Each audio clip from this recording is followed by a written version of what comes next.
皆さん、こんにちは。はじめまして。私は Nate です。よろしくお願いします。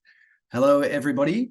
My name is Nate Taylor. I am from the Australian Space Agency, and it is a pleasure to have you here with us as part of Science Agora for Vision and Connections Australia, Japan, and Space. With me today is my co-host, Kate Kitagawa. Kate, if you'd like to say hello. Hi, everyone. I'm Kate Kitagawa from JAXA's Space Education Center. Thanks for having me today. And it is our pleasure, like I said, to have you with us. I would like to first begin by acknowledging that I'm coming to you today from the lands of the Kaurna people, who are the Indigenous landholders here in the Adelaide Plains, and I pay my respects to their elders past, present, and emerging. And before we commence today, I do want to note that my Japanese language skills are very poor, so please forgive me, but there is a translation option that you can use. So if you would like to listen in Japanese, please select the translation button and select Japanese. Before we get into the contents today, I would like to first play a short introduction video from the ambassador from Australia to Japan, Ambassador Hayhurst. So please stand by for that.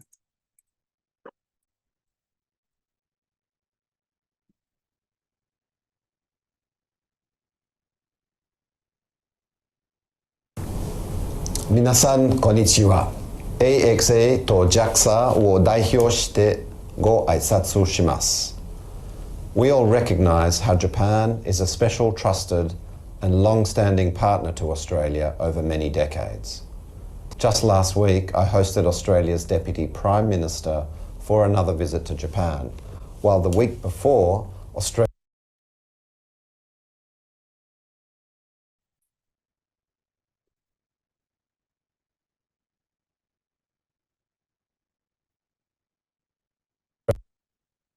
hosted METI Minister Nishimura, where he was joined by 3 Australian ministers. Trade and investment in energy, resources and agriculture have long been the economic cornerstone of our relationship. More recently, however, we have been deepening our defence and security cooperation, as well as coordinating foreign policies in response to strategic uncertainty and risk. This uncertainty affects all of our work, and our coordination ranges from our work to support Pacific nations to the evacuation of our citizens following Hamas's attack on Israel. This recent momentum in our engagement builds on previous collaboration, as is the case for our important work together on space activities. Since the 1970s, weather forecasting in Australia has used satellite imagery from the geostationary meteorological satellite Himawari series, and this is operated by the Japan Meteorological Agency. I love the fact that images from Japan's Himawari 8 are seen every day during weather reports on Australian television. Our work in space is important for everything, ranging from climate change mitigation and natural disaster management to maritime and military surveillance. Of particular note has been the Hayabusa 2 return capsule that landed in Woomera, South Australia in 2020. The capsule brought back 5.4 grams of the most pristine pieces of our solar system ever to have been studied, including amino acids, a building block of life. And as Australia's chief scientist, Dr. Kathy Foley, highlighted at the recent 60th Australia-Japan Joint Business Conference in Melbourne, these amino acids could well have given rise to life on Earth. Having worked closely together in the past, we see potential and mutual benefit in working more with Japan on space in the future. We want to build on the Memorandum of Cooperation between the Australian Space Agency and JAXA, which identified work in the future in space technology, applications, education and outreach. We need to think big on this agenda. I'm reminded here of the words of JAXA President Yamakawa when he visited Australia earlier this year, when he said, "I would like, together with Australia, to push the boundaries of human presence beyond the moon. This is not science fiction. We want to achieve it this decade. In this vein, we have a range of other exciting space collaboration opportunities to look forward to. For example, the Martian Moon Exploration spacecraft will launch in 2024, where it will head to Mars's largest moon, Phobos. The return capsule, which will carry surface material from Phobos, will return to Woomera in 2029. This collaboration for the MMX mission was reaffirmed by Prime Minister Albanese during his meeting with Prime Minister Kishida in Perth in October 2022. More immediately, JAXA's Kibo Utilisation Centre team will be delivering an in-person workshop in Sydney in December as part of Australian Space Week. This coincides with the 16th Australian Space Forum, which brings together the best and brightest from our space industry and those from around the world. As we know, space is responsible for some of the world's most cutting-edge science and technological developments. For example, Australian researchers were looking for exploding black holes back in 1977 when they discovered groundbreaking technology that could be used to reduce radio wave echoes. Unfortunately, or perhaps fortunately, the exploding black holes were never found, but their discovery, or that process, led to the development of Wi-Fi. It's also important, in my view, not to lose sight of the fact that space is not just an enabler of technologies, it's also an arena of key collaboration for all countries and can bring benefits to all of humankind. It is therefore vital to ensure responsible, transparent, safe, sustainable and peaceful use of outer space. On this front, as partners, both Australia and Japan are founding members of the Artemis Accord, and we are committed to principles governing the safe and responsible use of humanity's return to the moon as part of NASA's Artemis program. Of course, in all of this, education and outreach continue to be an important aspect of our collaboration. This workshop today is one such activity. On a final note, I'd like to recognise how invaluable it has been for the Australian Space Agency, which is only 5 years old, to work alongside an established organisation like JAXA. This level of cooperation has been central in our attempts to develop our domestic space industry. Thank you to the organisers of Science Agora, and thanks to each and every one of you for making time to join us here today. Thank you. And we thank the Ambassador, as well as our colleagues at the Department of Foreign Affairs and Trade based in Japan, for reaching out to the Ambassador and having that video sent through for us. And so today we will talk about some of these topics that the Ambassador has mentioned in this video to make about the Ambassador's video.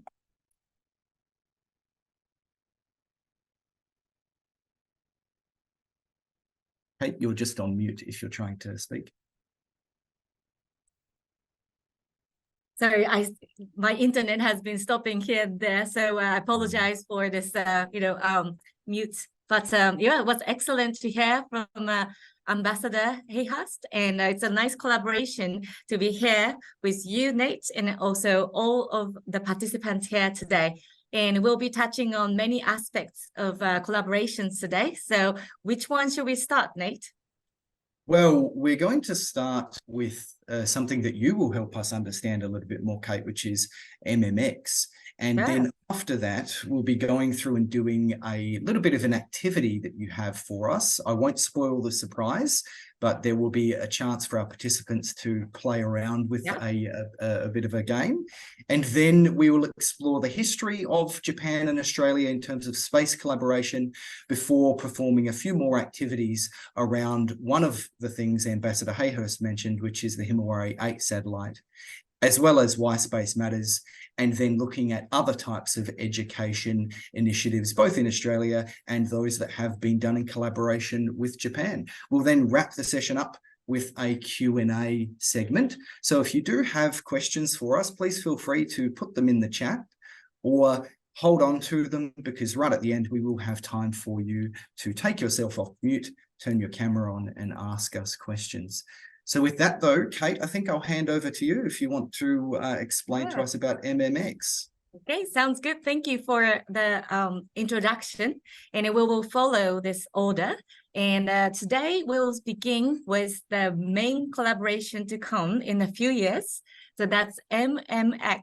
And as Ambassador and also Nate has just have just told us about this, we can read it together. This is Martian Moons Exploration. So many of you might know about the moons of Mars. And let's start with using the chat box. If anyone knows about the moons of Mars, could you type this in?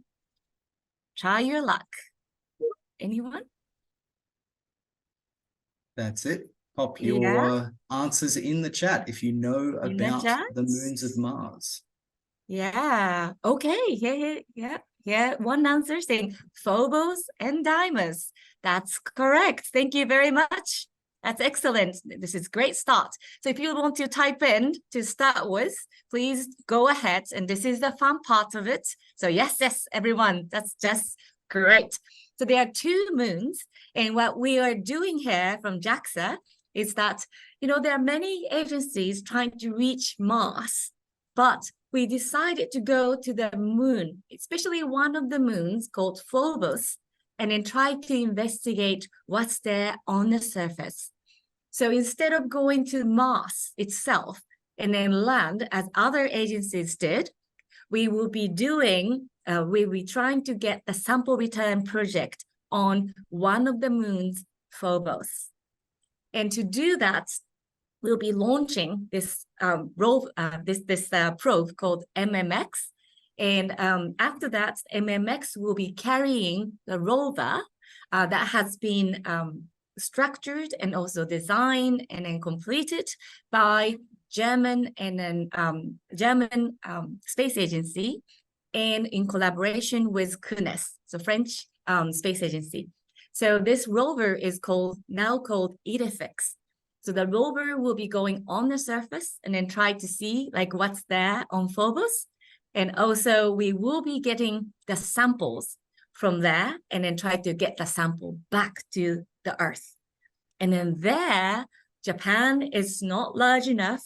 It's not really good for the sample return project. And we already did once with Hayabusa projects actually coming back the sample return, bringing the sample back from asteroid. And at that time, we asked Australia to collaborate with us. And for example, the recent one that Ambassador Hay has just mentioned, that was about Hayabusa 2, bringing back the sample to Woomera in 2020. And we tried to do the same thing for the Phobos sample. So once it reached near the Earth, that it will try to get back the sample in Woomera or somewhere in Australia. So it's a really great idea to start learning about this project, because it will be launched in a few years' time. And what will be happening is that after going there, coming back, that we will have to have the sample examined together all over the world. So knowing about the whole project is very important, and it's never too early to do that. So for JAXA's Space Education Center, we decided to create an edutech material. So that edutech meaning that we can use the technology to teach kids and adults, anyone who are interested in the space mission. And this time we created a digital learning tool, try to assemble MMX and then try to learn what kind of things happening by this MMX in coming years. So first, before going into this game itself, which we can all play, that we like to watch the video that covers the overview of what's happening with this whole mission. So let's begin to watch the movie and then try to get the gist out of it. So here it is. Nate, could you please play? Absolutely. I will just play that now. Enjoy.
Fantastic. And MMX is, for me, such a wonderfully exciting and inspiring mission, Kate. You know, one of my favorite missions actually is Hayabusa 2, exactly for that reason as well, because of the exploration, the innovation, the challenge of it. So perhaps you could explain a little bit for us about the mission operations for MMX. Sure, sounds good. Thank you. So it's as you know, exciting as Hayabusa 2, and now you see Mars on this slide. Yeah, everybody sees Mars, and you see the Phobos, you know, going around in circle. Is that right? So the Mars, this MMX leaves the Earth and then going around and then do some swing bys, and then going into the orbits of the Mars, and it just doesn't go really quite too close to Mars, because otherwise it will get to the down to the Mars. So instead, going around there and then orbits of the Phobos, and then try to get to Phobos, and it will be surveying, you know, what Phobos look like, and also what Mars look like from afar. And then after that, there will be a sample return mission. So, you know, getting there with the, you know, the legs, and then just go into dig a little bit to get the sample. So there will be the whole process, you know, approaching to the Mars, and then getting closer to Phobos, and then get the sample return. And as you saw in the video, after that, it will take off again, and then leaving all the module that doesn't need to go back to Earth anymore. So it's lighter, and it's coming back to Earth again. And what happened is to throw this sample return capsule, and then capsule will come back to Australia. So this is like a really complicated things. And then especially to go to Mars, it takes a lot of time. So it's not just to go to the moon, but Mars, as you know, it's far, you know, much far. So it will take time, but we will wait patiently and then get this whole process done. So it will be projects that will go over 7, 8 and 9 years, but still it's really worth following. So please stay tuned, and let's wait for the launch date to be announced. Fantastic. And is there a reason perhaps why we want to go to Phobos instead of other places? Right. So Mars, you know, it has 2 moons, as you know, and the moons, we don't know how it has been formed. So how did it become the moons of Mars? That's a good question to, you know, sort of investigate. So if the moon was a part of the Mars, then the sample that will come back to the Earth might contain the similar elements from Mars. And also, if this moon is not related to Mars, it's coming from somewhere else, just pulled into Mars orbit, then it will have a completely different composition. So examining the moon of Mars, that we can know about how the moons, you know, those satellites was formed, and then it will give us some keys of the formation theory of the universe. So this is a very important project. And also, if the sample contains some elements like water, you know, that will be very intriguing. And also some elements that consists of life, then that will be interesting. So we never, you know, exclude any possibilities of what's coming back with the sample. So this is a very exciting sample return project to be happening in a few years' time. Absolutely, and very exciting for us in Australia to be the location which will receive the sample at the landing site, as you mentioned, out at Woomera, which is here close to where I'm based in South Australia. And we will talk a little bit about that later. But I think maybe now you can guide us through this surprise activity. I think that would be a good opportunity for us to have a look at it. Sure. So thank you. For those at home, yeah, there's a QR code here if they would like to scan that.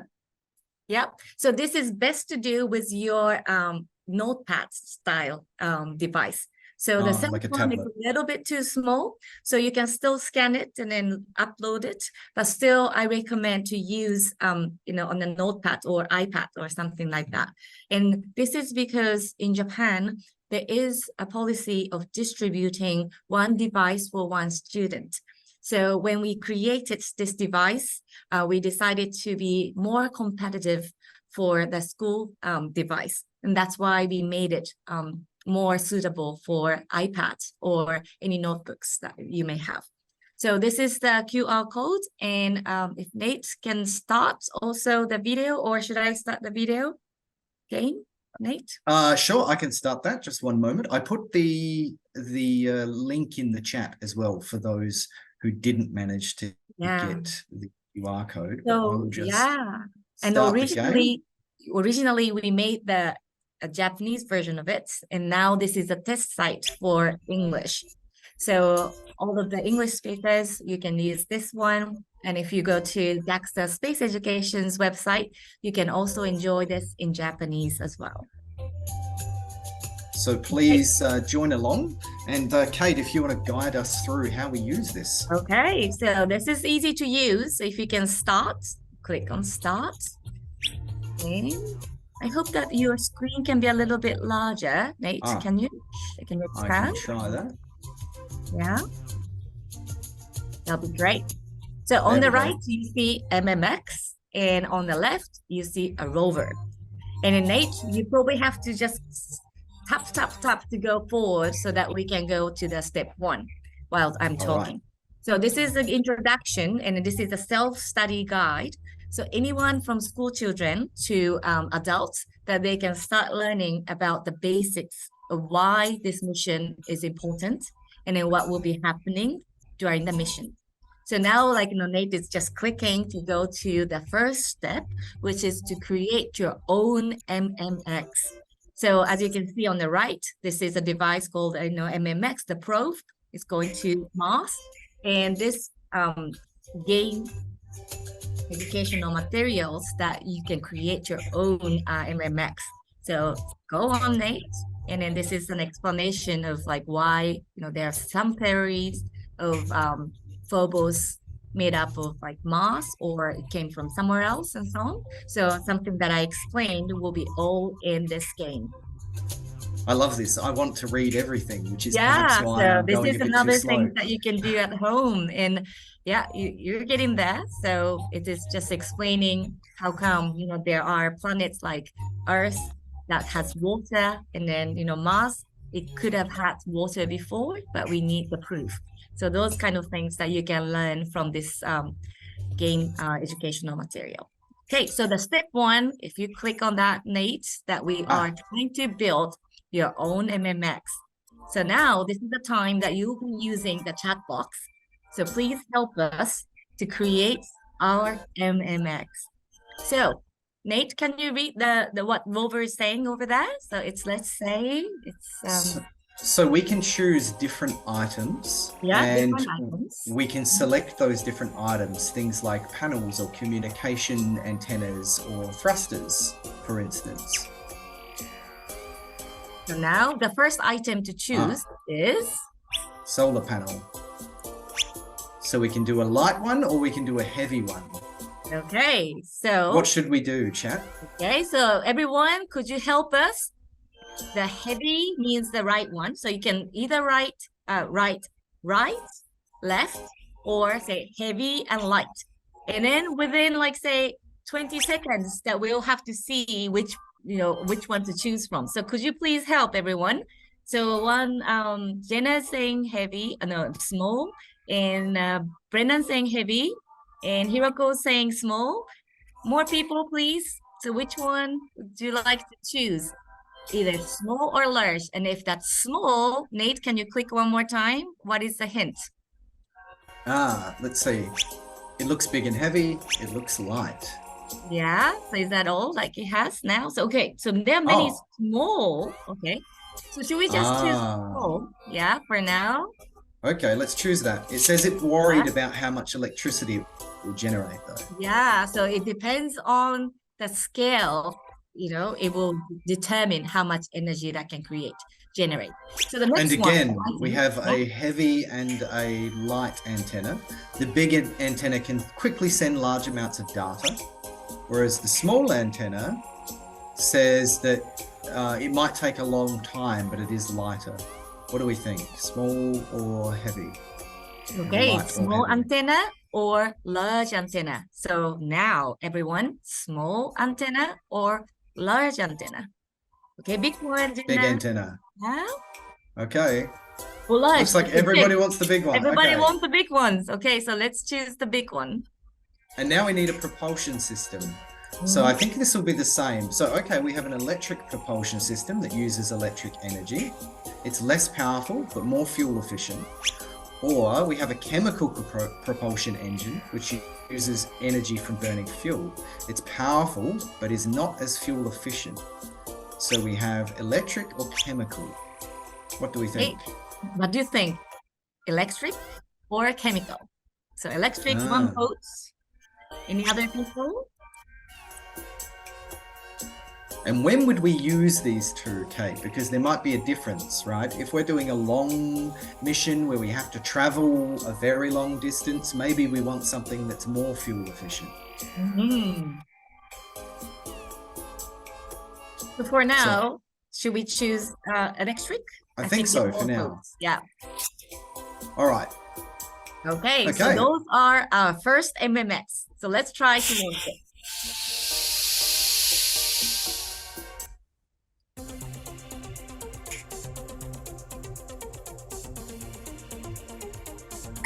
Oh, we have an emergency.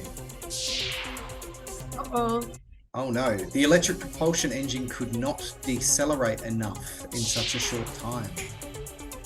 So this was not enough. So we might want to choose a different one. There we go. Oh, another one.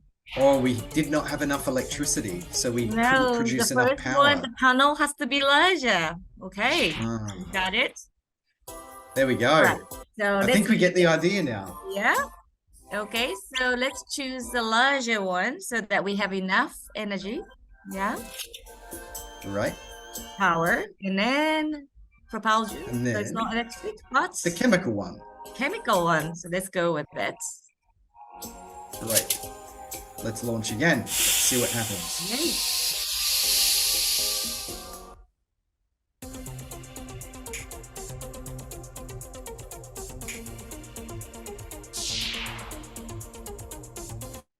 Time to hit the brakes and get into orbit around Mars.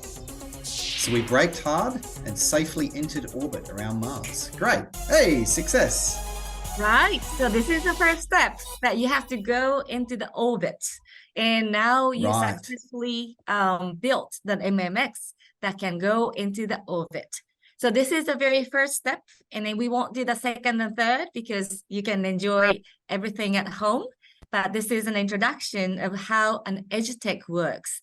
And for us, you know, we can't go to every school, but at least we can provide some introduction by giving those, digital material that can be played and also studied at home. So this is one device that we wanted to introduce, and I hope that you enjoy it. And also you continue the step 2, which is the sample return part, putting the rover onto Phobos. And also the third one is a little bit hypothetical, but it's investigating another moon, which was Deimos. So there are many interesting things to play with on this game. So please do continue when you have time at home. And this is great to learn before it will be launched in a few years' time. All right. Wonderful. Thank you for the demonstration. And please feel free to share the game as well with other people so we can get more people involved, because I think that is a lot of fun. It's very brilliant. And making something fun is actually a wonderful way to encourage people to learn as well. So I think this is a really good tool for us. Thank you very much, Kate. I'll switch back to the presentation now. So just bear with me one moment, because I think what we'll do now is we'll dive into a little bit of the history between collaborations between Australia and Japan. So as Ambassador Hayhoe spoke to a little bit before, Australia and Japan have this really long and deep history of collaboration, and opportunities for space collaboration themselves have essentially gone from strength to strength over the years. There have been lots of different exciting missions and opportunities for programs that are beneficial for both nations. So this slide explores some of these, and you can see all the way down the left-hand side, there is the image of Himawari 8 satellite. Now, the Himawari satellite series is something which has been around for a very long time, so since 1977, and Australia is essentially reliant on these satellites for our weather data. And we're going to explore this a little bit more in a moment. But we also actually receive remote sensing data from Japan's Marine Observation Satellite as well, MOS-1, or we did between 1987 and 1995.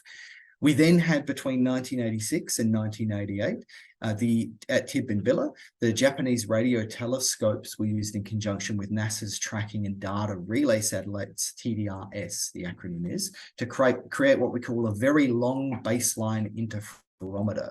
So this is a baseline in terms of radio studies of deep space that are 2.1 times the diameter of the Earth. And that is actually a precursor to another Japanese program, which was Japan's VSOP. So this operated between 1997 and 2005.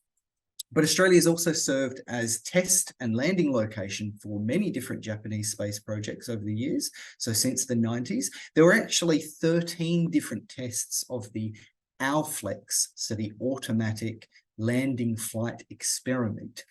So this was a technology demonstrator vehicle for Japan's HOPE space plane. And this was conducted at Woomera, the site which was the landing location for Hayabusa 2, and the site which will most likely be the landing location for MMX as well. And there were further landing tests done as part of the high-speed flight demonstration, so HSFD, and that was conducted on Christmas Island in 2002. On top of that, we have actually been provided a very generous gift from Japan, which was the launch of the FedSat, so Australia's technology demonstrator satellite, Federation satellite, and this was in celebration of the Australian Federation. So it was the first locally developed satellite since 1970, and it was designed to showcase Australia's capability in the field of space technology. So it's a long time ago now, but this just shows, you know, that deep connection that we have in terms of helping each other in space. And we actually began during this period a set of talks called the Trilateral Strategic Dialogue. And this was towards a partnership between maritime security in the region, as well as the space security dialogue, which actually occurred in 2011.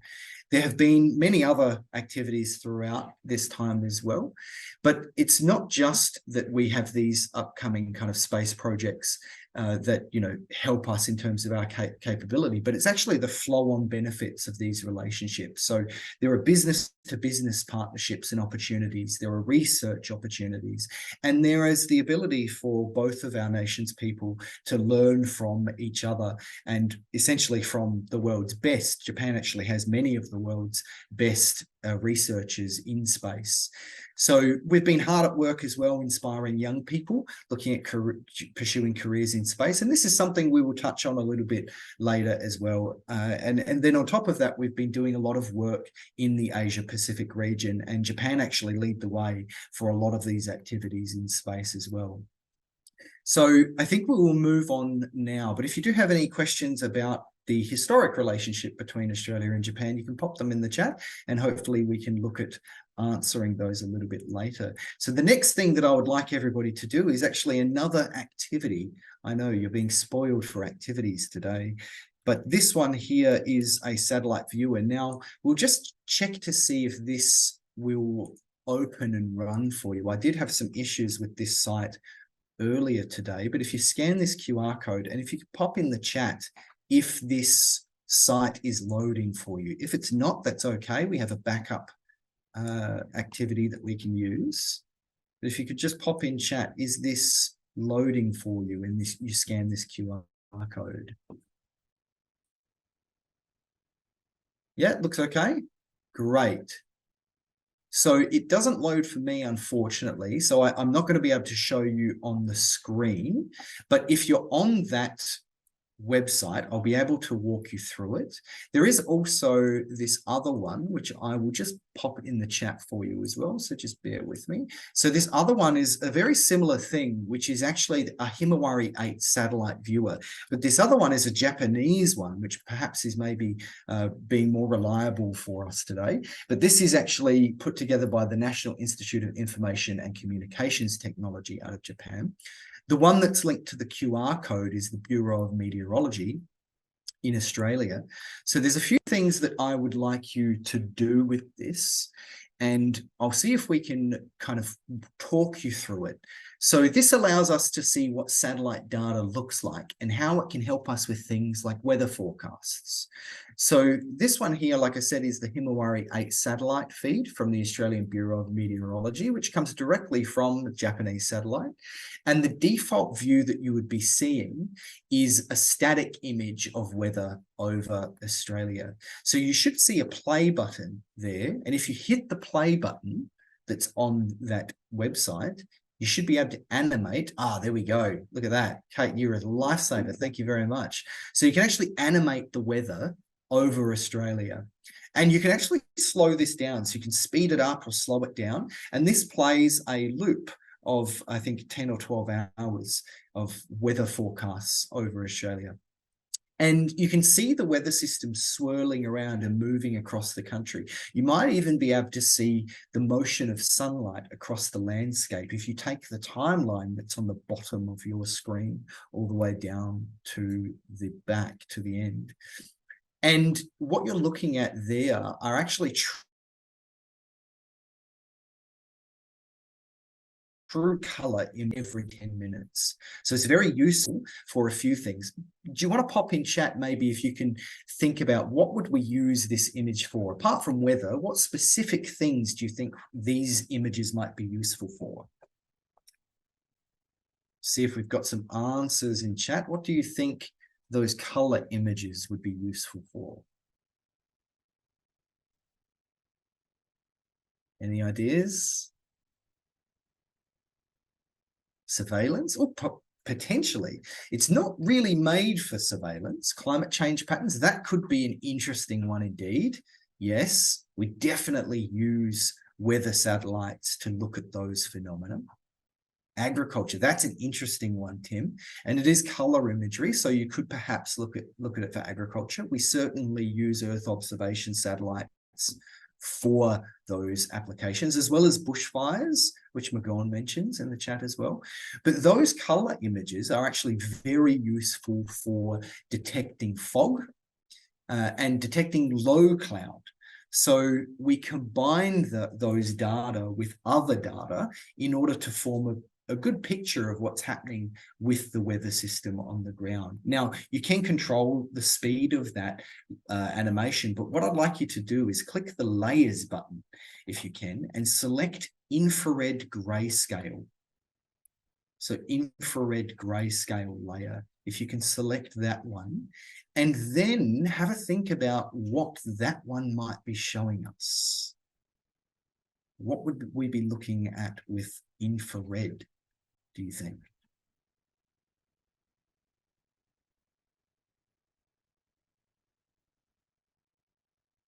I'll give you a moment or two to have a look and see if you can put some guesses in the chat.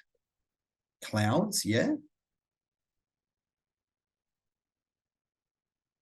Yes, clouds is a pretty good guess.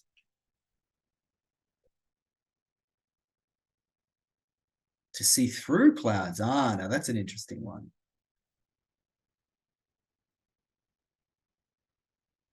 So being infrared, we're actually getting a very good understanding of the temperature.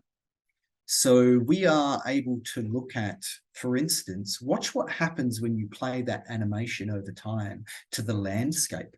Does the land get darker or lighter? Yeah, it's a temperature change. That's right.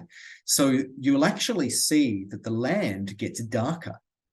And the land is getting darker because as the sun is rising and heating up the land, it then obviously has that effect. And that's displayed as it becoming black. Now, we can also tell for instance, temperatures by looking at the color of the clouds. So the whiter clouds mean a lower temperature.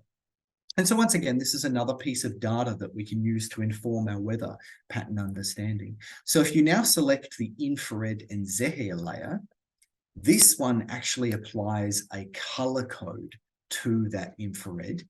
And it's very useful when we're looking at convection patterns, so the way heat is moving, as well as formation of things like tropical cyclones and thunderstorms. So this one is very particular in how we would use it. We're really looking for moisture and for the very cold, the coldest parts of what's happening in the atmosphere. So when we combine these data with other data, such as GPS, we can then begin laying landmarks out over the map. And you can do this if you go back to the day and night layer and you tick the option for cities and roads and boundaries and coastal. You can then see the landmarks and you can start to see how the weather system could be forming in local areas. So now you can actually inform local areas as to what's happening. So where might it be useful for us to speak to local areas, do you think? In what situation would we perhaps want to tell the people in an area of something happening with the weather? Just pop your answers in the chat if you have an idea.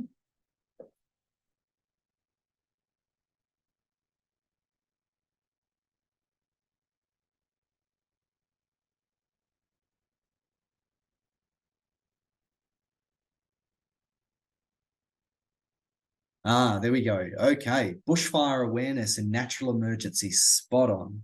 So if we have a emergency and it's an environmental one, a weather emergency, etc., and we can understand that weather pattern or what's happening to a local area, we can then provide warning to that area for natural disasters. Very good. That's wonderful. So I hope you've enjoyed playing around with that. Please feel free to continue using that after today's session. And also please try the other one, which is by NICT.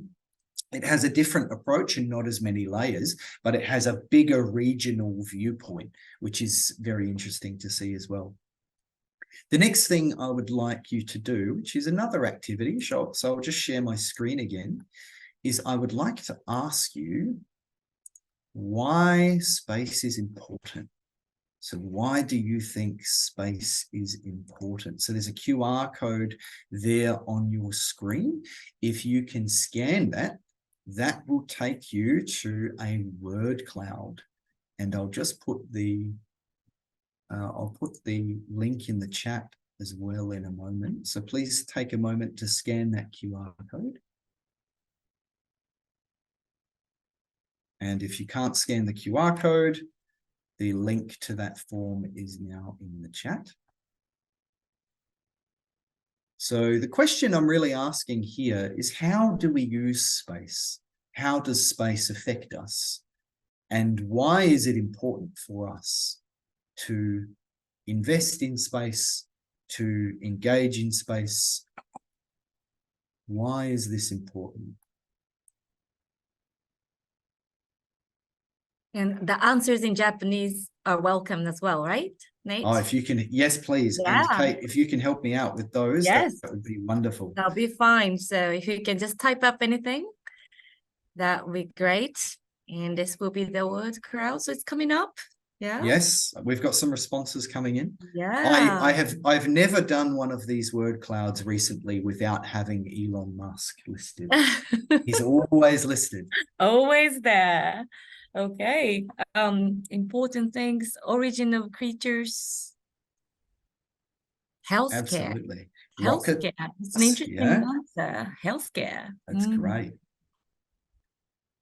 Now, I don't know if anybody who put something in here is willing to talk about this, but is anybody, so the person who put healthcare, are you willing to say something about healthcare and why that might be important? It's okay if you're not, but if you are, you can take yourself off mute. Hello there, it's Tim. So Hello, Tim. I put healthcare. I work in healthcare, and certainly development of new novel therapies can be derived from space-based research, whether it be looking at microgravity, radiation protection, that sort of thing.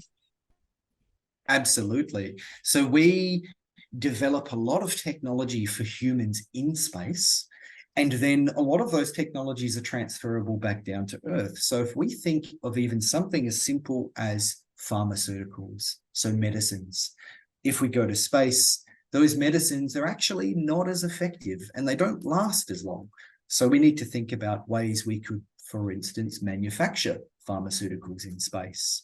So there's lots of benefits, including things like remote health benefits or telehealth. So we saw this through a recent pandemic that we all experienced, which I won't name because I think everybody doesn't want to talk about it anymore. But that is a good example of us being able to use remote healthcare services, some of them which may be space enabled to certain extents. So that's definitely a brilliant one. Kate, do you have one which kind of jumps out to you, which you would like to explore more? I would like to know about the origin of creatures. Oh, that's a great one. Yeah. Who put origin of creatures? Do you mind explaining?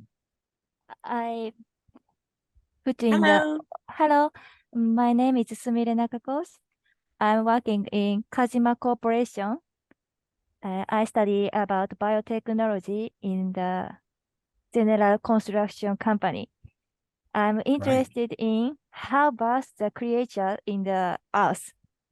I think if we study about the extreme creatures in the extreme environment, we can find out how vast the creature. So I put in this words.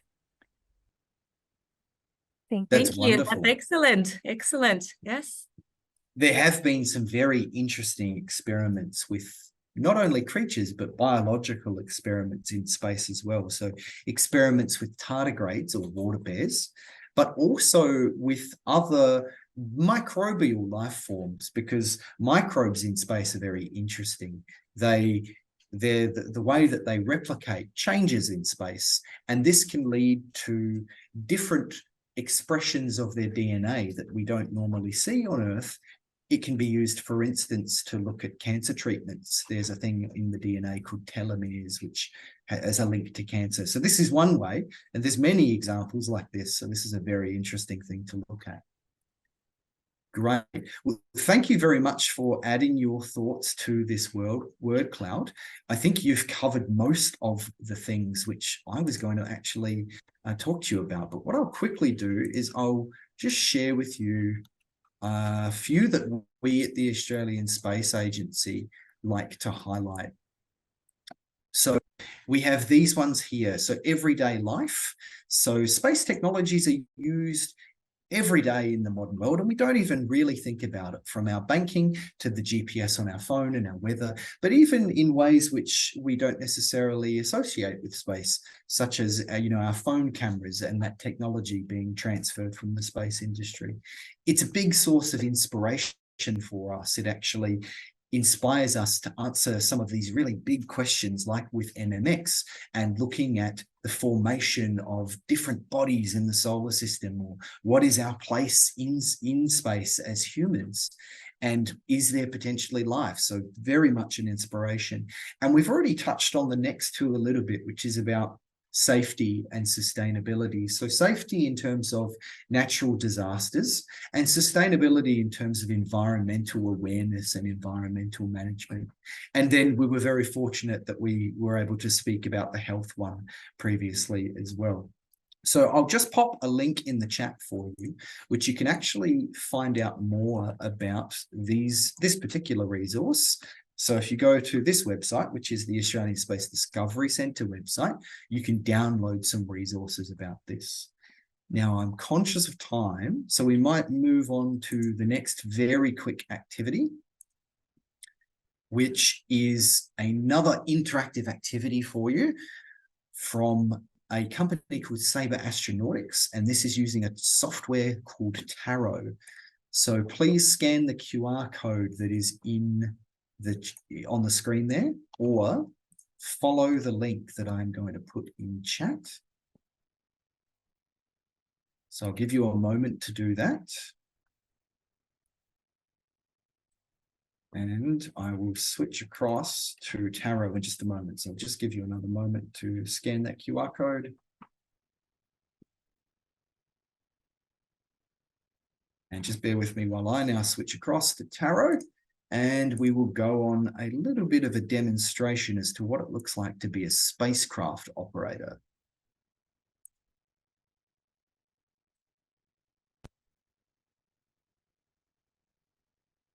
Okay. Right, so here we are. So you should see this type of screen. So if we just click use this free tool, it should bring us to this one. Now it does sometimes take a little bit to load because there is a lot of data here.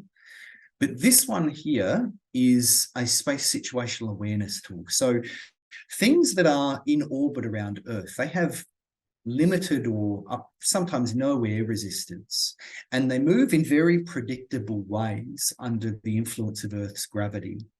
So this tool can actually be used to investigate these objects and explore relationships such as the speed and the period that it's actually rotating.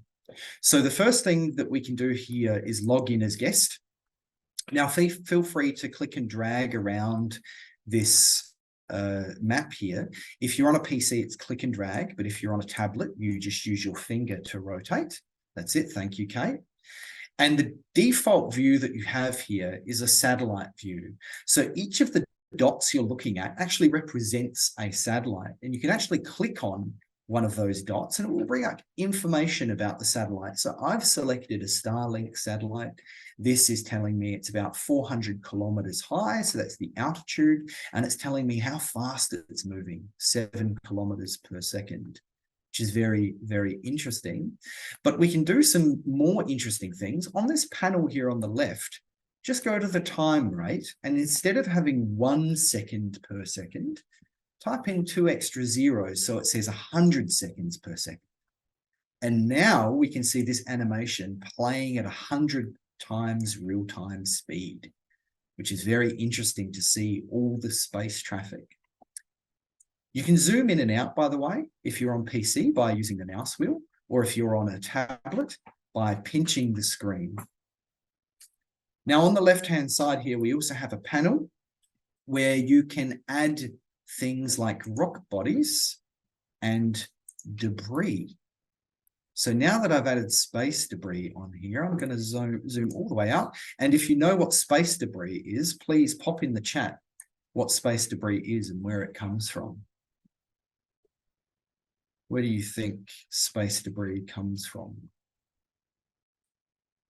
So just while you're doing that, we can do some very cool things here in terms of looking at constellations of satellites as well. So here on this panel, we can actually see there's a constellation called Galileo. And if we hit lock constellation, there's others in this drop-down list, by the way, but if we hit lock constellation, we can now see the Galileo satellites in yellow on the screen. And these are GPS satellites. And yes, spacecraft and natural causes, old satellites from Earth that are unusable and discarded parts. Yes, they are all sources of space debris. Does anybody want to take a guess or estimate how many pieces of space debris there are around the Earth? Now, Japan actually, by the way, has its own constellation of GPS satellites as well. These are called the Quasi-Zenith satellite system. It's currently operating 4 satellites, and they actually loop over Japan and Australia in this big loop over Japan, and then a small, big loop over Australia rather, and a small loop over Japan. What size of space debris? That's a good question, Fraser. And you can classify space debris from very tiny pieces, less than say 10 cubic centimeters, which are very hard to track, all the way up to massive parts of rocket bodies, which sometimes re-enter the atmosphere. So let's do something now and see if we can find the Himawari 8 satellite. So on this panel here, we can actually click search by name. And if we go into this search box and we type in there we go, we can see Himawari. So if we now click this one here and we select lock checked, we now can see the Himawari 8 satellite in this red here. I think it is. Let's just zoom out and see. There it is. It's all the way across the other side. So we'll zoom in over there and you can actually click this and get some information about Himawari 8. There it is. There it is. So we can see Himawari 8 is at 35,789 kilometers away from the Earth, and it's moving at 3 kilometers per second. So this gives us really good understanding of the objects that are out there. And by the way, that question I asked about how many pieces of space debris are there, a 2009 estimate actually by ESA, they estimated that there are 34 million pieces of space debris that are less than 10 cubic centimeters. So there are many. And this is something which is important for a lot of space agencies, including the Australian Space Agency. And I'm sure, Kate, you can speak to JAXA, but about being responsible for our space operations. So responsible in terms of launching, what we launch, when we launch, why we launch, and then for our end of mission planning and how we actually plan the end of mission so that we're not contributing to more of this space junk that is here in space. All right. So, Kate, do you have any comments you want to make on this one or the other activity that we did? No, this is very impressive to see, you know, many debris like live, and this is really interesting tool that we can use. And also we can think about how the removal is in progress too. So hopefully, you know, when the projects like removal, you know, will be going on and on and on, then we will see fewer and fewer of those. So hopefully the change will happen soon. Absolutely. And there are a lot of research going into this. Actually, many Japanese companies who are actually looking into this as well. One that comes to mind is Astroscale. There is also a company here in Adelaide called Neumann Space who could potentially use some of this space debris as fuel in a plasma thruster system, which is very exciting. So lots of different ways we can look at mitigating this and reducing the space debris problem. So we'll move on now to the next segment. And for the next segment, we actually are going to talk a little bit about education and outreach programs. So the first one that I would actually like for us to speak about is by One Giant Leap. So I think we have Jenna McCarthy, on the meeting with us today. Jenna, are you there? Yes, I am. I'll just start my video in a moment. Great, no worries. I'll just share my screen again so everybody can see a slide about the wonderful work that you are doing. And when you're ready, please let us know about all of the wonderful work One Giant Leap have been doing in space education. My video isn't working at the moment, so I think I'll just speak about it, which is there's a lot of great images on here, so I can just speak to those. Right. One Giant Leap Australia Foundation, we're a non-for-profit organisation. We've been doing the Kibo and Asian Tri-Zero G programs for the last 4 years, and it's been very successful with outreach to students of all ages all across Australia. This year we've had Team Dream Rover, you can see on the right. They were in the finals for Kibo, and you can see at the bottom as well, for the Asian Tri-Zero G, we had a Australian student who is, his experiment is going to be performed on the International Space Station in January this year. So that was it was a big celebration. We had lots of interviews. We've been talking to universities, and it's been a good inspiration for lots of students to see an Australian being able to perform an experiment on the International Space Station. On the left, we have our Seeds in Space program.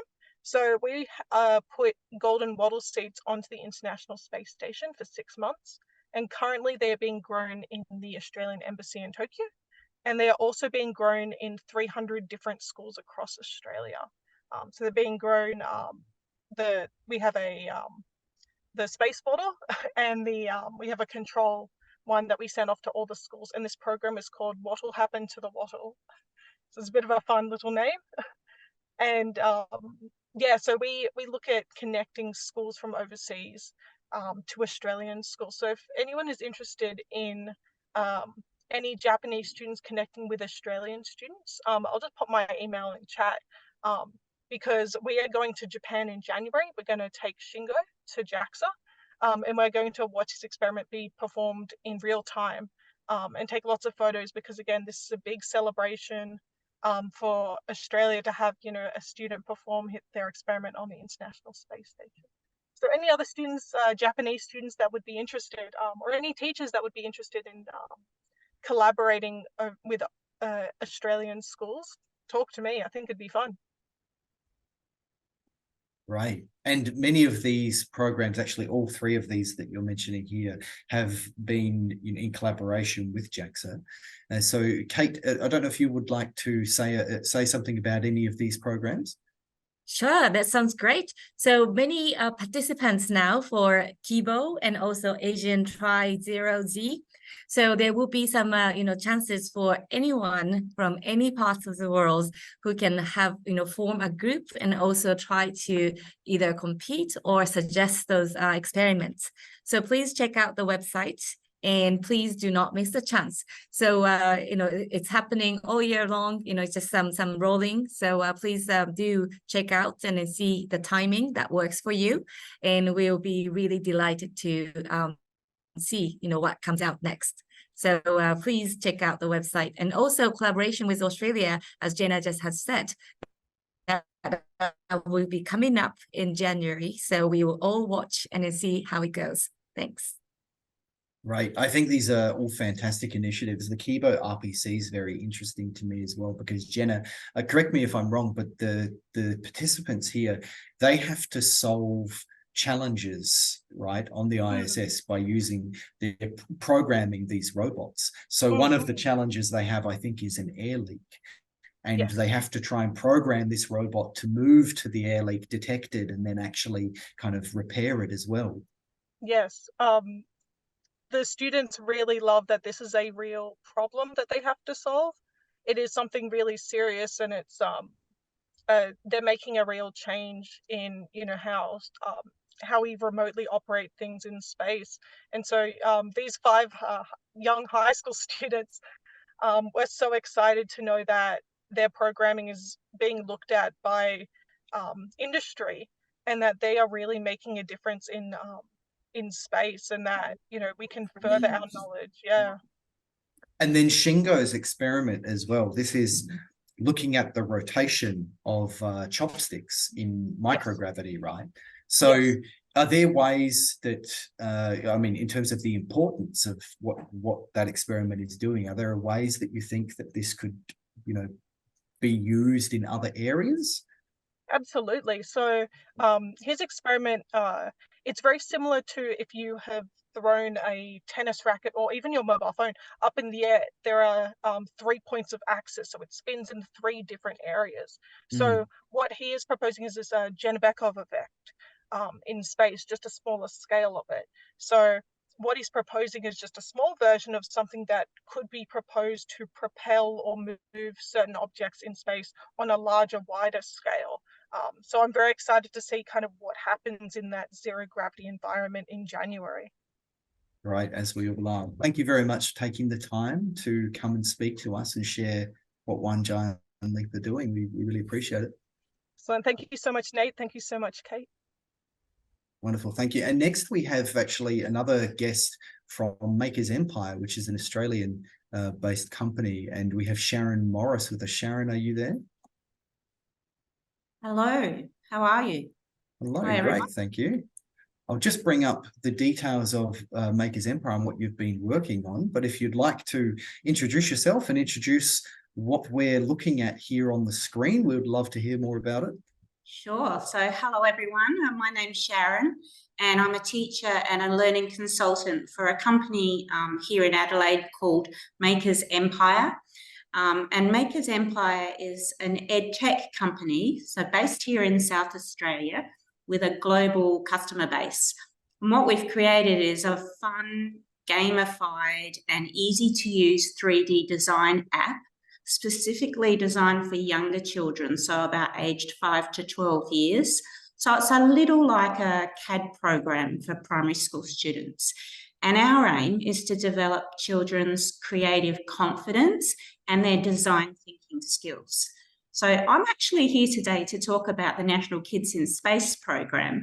And that came about because we've had this wonderful collaboration here.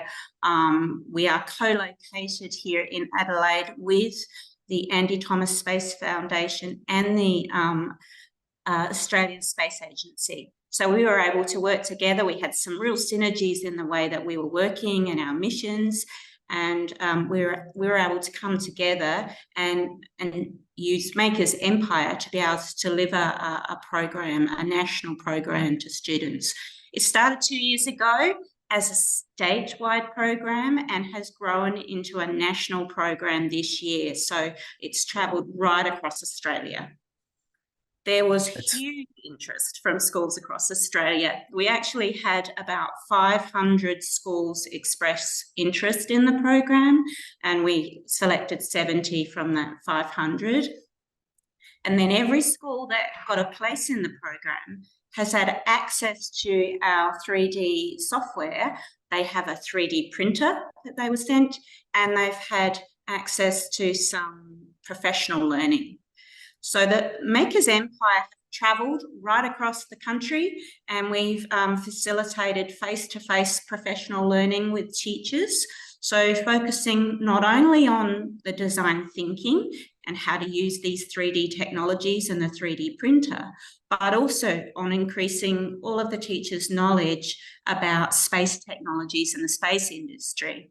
And where possible, we actually ran the professional learning sessions in space-related facilities. So you can see up on screen there, the bottom left picture is actually an observatory in the state of Tasmania where we ran one of our sessions. And by doing that, we were able to tap into the expertise of local space experts across the country. And as well as that, we also worked really closely with the Australian Space Agency, and they facilitated some of the professional learning online across Australia also.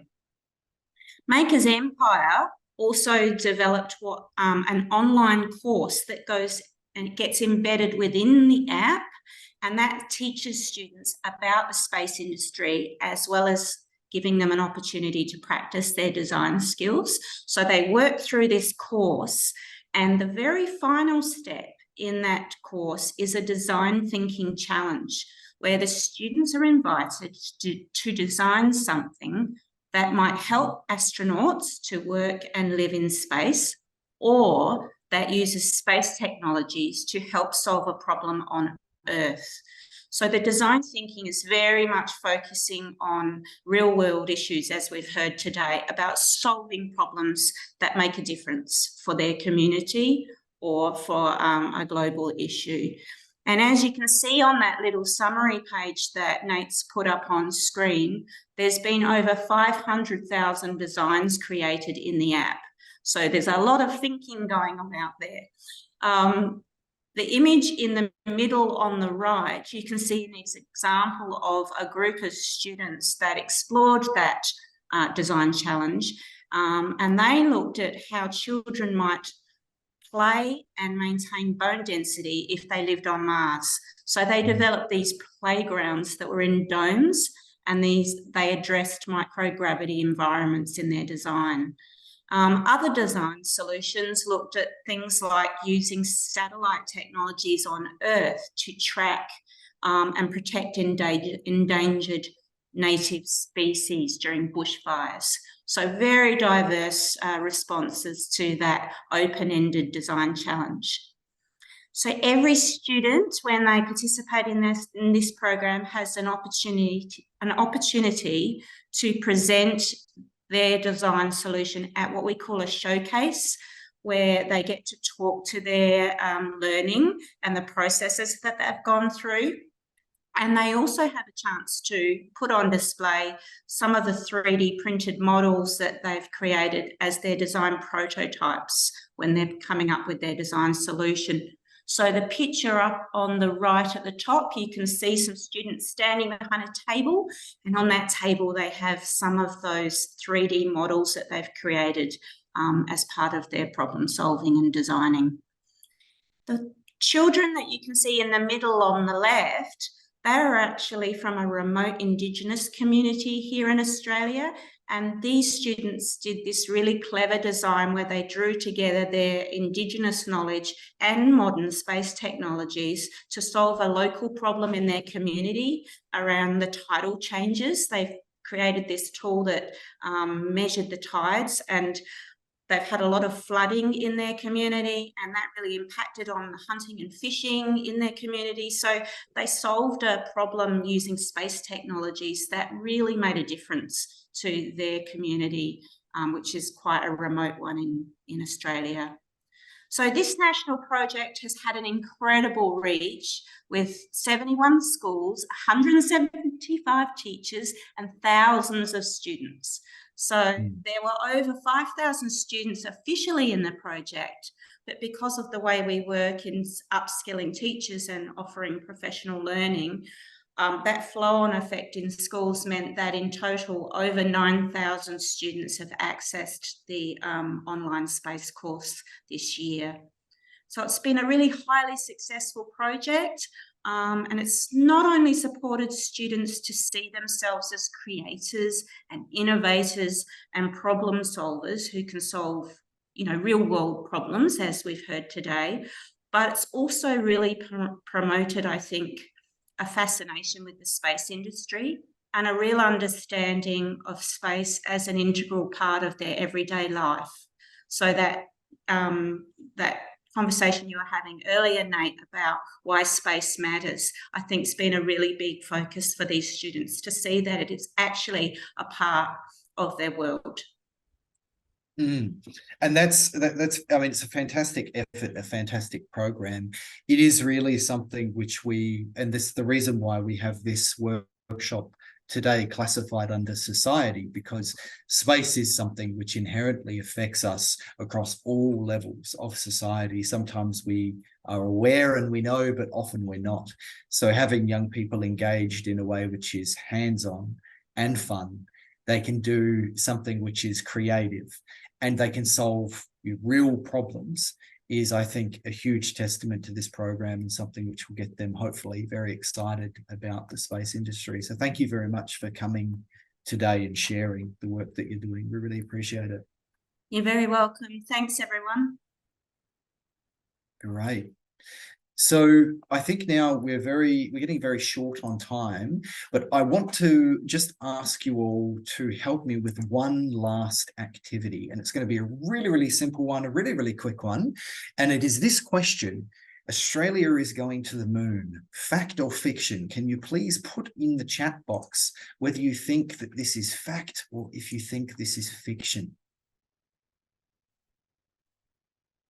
Okay, we've got one vote for fact. Fact from Adam. What do we think? Okay, here you go. Lots of fact coming through. Yeah. That's great. I think, Kate, we probably gave away the answer, maybe. All facts right here. Yeah. It's good though. So you are correct. It is a fact. Australia is going to the moon, and there's a major challenge in getting the public interested and engaged and understanding space that we have found. And one successful way that we found to do this through national missions is where we can get them excited about being involved in the mission. And this is something that JAXA has done previously as well, Kate, right? Yep. So we're all like trying to get to the next step. And I'm really glad that Australia is, growing fast, and then also like it have its own project, and it's really, really cool with the rover. Yeah. Absolutely. So this rover, we hope, will get to the moon as early as 2026. It will be part of the Artemis missions. And we recently ran a competition where Australians could suggest names for this rover. So they were given the opportunity to select a very uniquely Australian name for this. And we actually received over 8,000 entries already for this one. So the submissions closed actually a few days ago on the 20th of this month. But this is something, like I said, JAXA have done before, and they did actually a few different times. But another one that kind of comes to mind is during the Hayabusa 2 mission. So there was an asteroid, which was the target asteroid, and this was asteroid 199JU3. Not a very exciting name. And so a competition was run to choose a name for this asteroid, the new name. And the new name was, of course, Ryugu. And this name, how do I pronounce again, Kate? Ryugu. Ryugu. There you go, Ryugu. So this is, do you know the story behind this, Kate, at all? This is probably the folklore, is that right? Yes, the folklore story. So this was something like, that somebody went into this deep sea island and went into the, found a box, right? And then, it comes back with a box and then tried to open it, something like that. And what happens, right? That's right. So it was about that story of collecting a treasure from a dragon's palace and bringing it back to the castle, which was Ryugu, right? So, and this was selected among 7,000 entries, this name. So it's a good model to get people engaged and involved in space. So I hope that is something that we'll see more participation in the future. And the very last thing, which I think we should touch on, Kate, in the last few minutes, is about that engagement piece and about what's upcoming next year. So do you want to quickly speak to that? Yeah. So JAXA's Space Education Center co-hosts the working group. And then this time, the next year in Perth, that we will have APRSAF co-hosted with an Australian Space Agency. So we will have an exciting 2 days program in Perth. And usually we have many presentations invited from the public. And also we will have some displays. And here you see this poster contest. So that's age 6 to 12. And anyone can draw and they can enter. And also anyone can actually vote as well. So this is a great sort of sets of projects that's ongoing and it's upcoming together with Australia. And what we have been talking about today is not just about the space, but we are always thinking about our planet Earth. So we are thinking about Earth whenever we learn about space. And then that's why the space education and the view from the space onto Earth is very, very, very important. So we will be developing this program at APRSAF to come in next year in November together with ASA, and we welcome more proposals and also participation from anyone who's been listening and participating in this program today.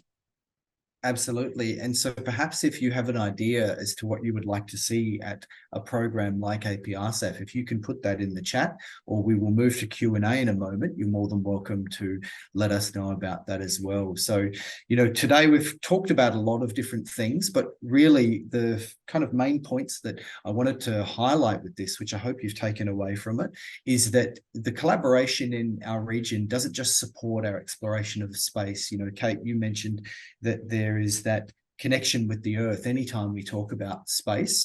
And it's also a connection with everything else that we do on Earth. So it is about our society. It's about the benefits to us, improving our way of life, our understanding of where we fit into the universe, and then making things better for the future, right? So developing this technology and addressing challenges like climate change, the medical, aspect of it, education. And these are opportunities which, together between Australia and Japan, there's immense opportunities for us to work together more closely in. So I hope that this has been, if only a food for thought, then that's a great starting point, and that our participants can come away from this with some more ideas about how they can also be involved in space. We are very flexible about any ideas, so please do tell us.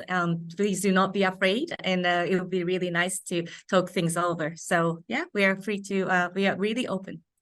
Absolutely. So this slide here is the last one that we had, which was just some education links. I'm going to put some of those links in the chat for you now as well, if you'd like to explore them.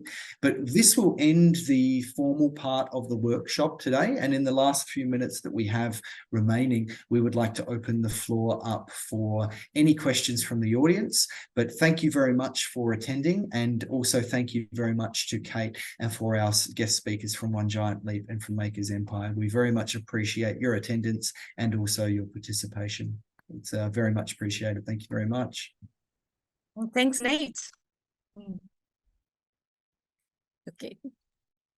Great. So if there's any questions, please put them in the chat, or take yourself off mute and turn your camera on and feel free to ask.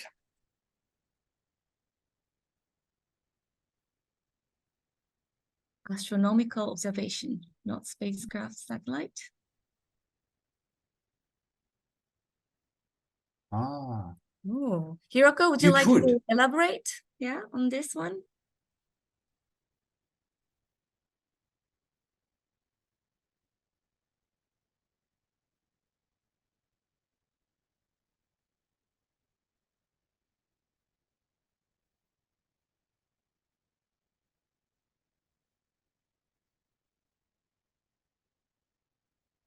So I'll just make a comment about what Hiroko said as well, because it looks like Hiroko's from the National Astronomical Observatory of Japan, which do amazing astronomy and space-based science and research.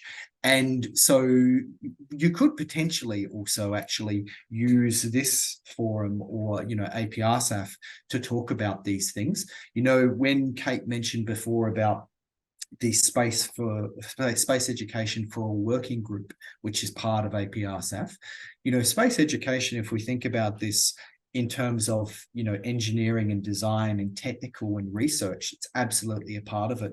But we can also think about space education in other ways as well. So in things like, the humanities and law. So astronomy education or research, definitely we can look at incorporating and talking about, and there are certain topics that come up in APRSAF that touch on that as well. Yeah, and actually this year in Jakarta, we did the stargazing event, and there was an observatory there with a planetarium.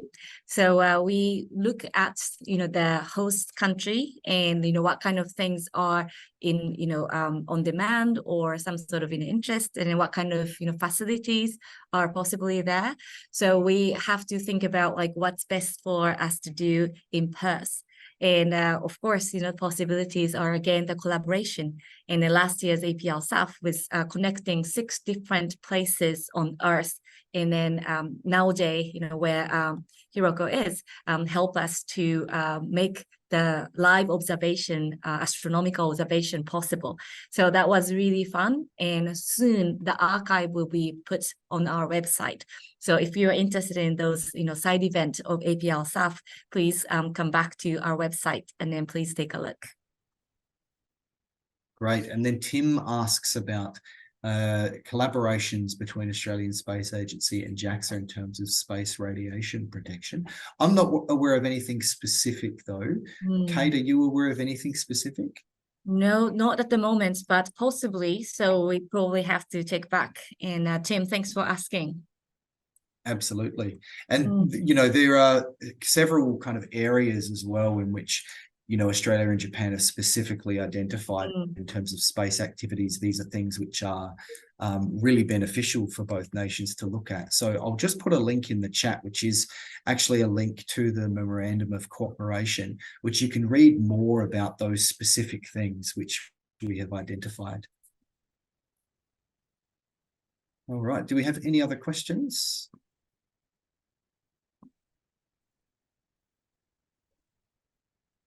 I think Just we a are. quick, yeah, and Yep. also the quick advertisement. So we talked about MMX, and this is the sample return missions.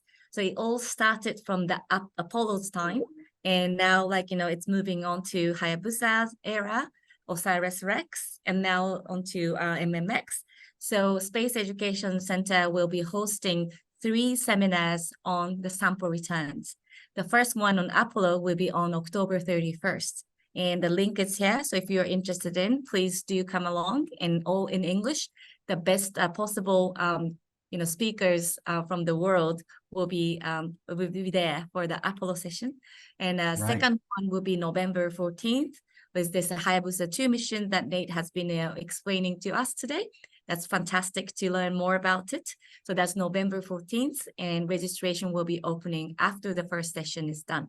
The third one, again, for MMX and other things that you like to know about future sample return missions, please do come back, because that will be scheduled for November 28th. That's brilliant. Thank you very much for sharing those, Kate. I will make sure we pass them on to people in our network here in Australia as well to join along. So I think that's more or less all we have time for. But once again, thank you everybody for coming along, and thank you again to yourself, Kate. And we'll see you hopefully in space. Thank you so much, everyone.